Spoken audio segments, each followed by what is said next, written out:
Gubernur Aceh Nova Iriansyah meresmikan dan menyerahkan aset gedung serbaguna Ali Hashimi Universitas Islam Negeri Araniri di Banda Aceh pada Selasa 22 Maret 2022. Dengan diresmikannya gedung serbaguna Ali Hashimi ini, diharapkan dapat meningkatkan semangat pengabdian dalam membangun Aceh khususnya di sektor pendidikan.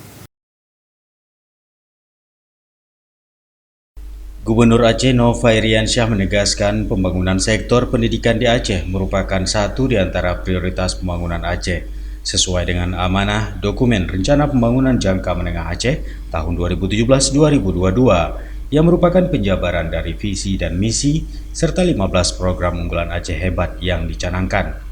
Sektor pendidikan merupakan fondasi utama dalam mempersiapkan generasi muda yang berkualitas.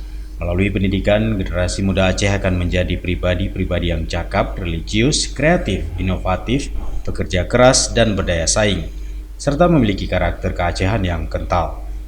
Usai diresmikan dan diserahkannya aset gedung serbaguna Ali Hashimi dari pemerintah Aceh kepada UIN Araniri, Gubernur mengimbau agar pihak UIN Araniri segera memanfaatkan gedung ini secara optimal dalam memberikan pelayanan kepada seluruh sivitas akademika, khususnya untuk mendukung proses belajar dan mengajar.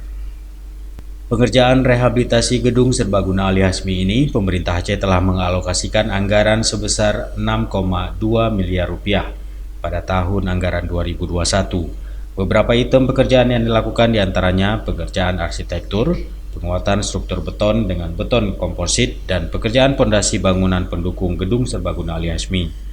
Dalam kesempatan yang sama, Gubernur juga melakukan penandatanganan perjanjian hibah barang milik Aceh pada Dinas Kesehatan kepada Universitas Islam Negeri Araniri, yaitu berupa tanah, bangunan, dan inventaris Akademi Keperawatan Cut Nyak Dien.